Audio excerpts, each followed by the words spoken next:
kulanti wanaagsan daawadayaal ku soo dhawaada warka BSTV qodobada aad ku daawan doontaan waxaa kamid ah wasiiro ka tirsan xukuumadda federaalka ee Soomaaliya oo la kulmay madaxweynaha maamulka Somaliland Muuse Biixi Cabdi xildhibaanada cusub ee maamulka Jubbaland oo lagu dhawaaqay intaasi waxay ahayn qodobada warkeena ugu door koron haatan ku soo dhawaada qodobadaasi qodobo kale xiiso leh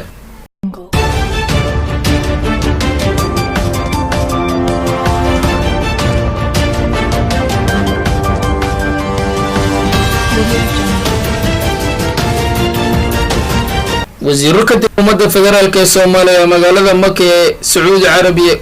waxay kula kulmeen madaxweynaha Somaliland Muuse Biixi Cabdi oo hogaaminayo sanadkan gudanaya waajibaadka xajka wasiirada la kulmay Muuse Biixi waxaa kamid ah wasiirka maaliyadda dawladda federaalka ee Soomaaliya Cabdiraxmaan Ducaale Beyle wasiirka arrimaha dibadda Axmed Ciise Cawad labadan wasiir ayaa sidoo kale gudanaya waajibaadka xajka ee sanadkan wasiirka maaliyadda federaalka oo qoraal kooban ku qoray boggiisa baraha bulshada ayaa yiri sida tan farintan wanaaga ka muuqata ee ka socota dhammaan xaajiyaashii xaramka ku kulmay waxay muujinaysaa in aan loo kala harin isku dhex jira midnimadooda iyo rabitaanka ummadda Soomaaliyeed ee wada noolaanshaha iyo wadajirka wax u qaybsiga taas oo aas u ah nabad waarta iyo guul aan gaarno ayuu yiri wasiirka wuxuuna sii raaciyay ayna dhamaantan kala waaqsanayna u dhaqaaqno ugu dambeyntii dib u heshiisiin dhab ah oo macno noolaa isla markaana bulshadeena u horseedo barwaaqo iyo midnimo maamulka Somaliland wali kama hadin kulanka waxaabihii looga wada hadlay madaxweynaha Somaliland ayaa bilihii u dambeeyay wuxuu dawladda federaalka ku eedeynayay inay Soomaali ay weerar dhaqaale mid diblomaasiyad ay ku soo qaadeen Somaliland guddiga doorashooyinka maamulka Jubbaland ayaa magaalada Kismaayo kaga dhawaaqay liiska xildhibaanada cusub ee baarlamaanka Jubbaland waxaana liiskan ku jira xubno aad ugu dhow madaxweynaha hadda talada haya Axmed Madoobe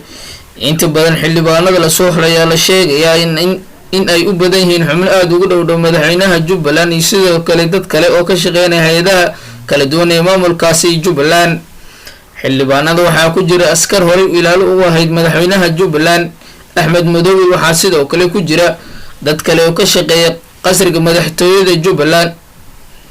iyo sidoo kale xubno kale oo kamid ah saaxiibada musharax Axmed Madoobe waxaa sidoo kale xildhibaanada cusub ee xalay looga dhawaaqay magaalada Kismaayo ku jira wariyaal caan ka ah magaaladaasi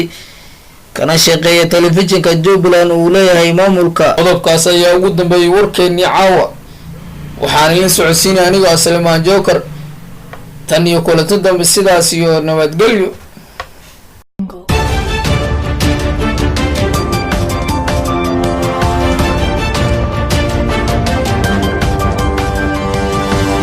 Thank you.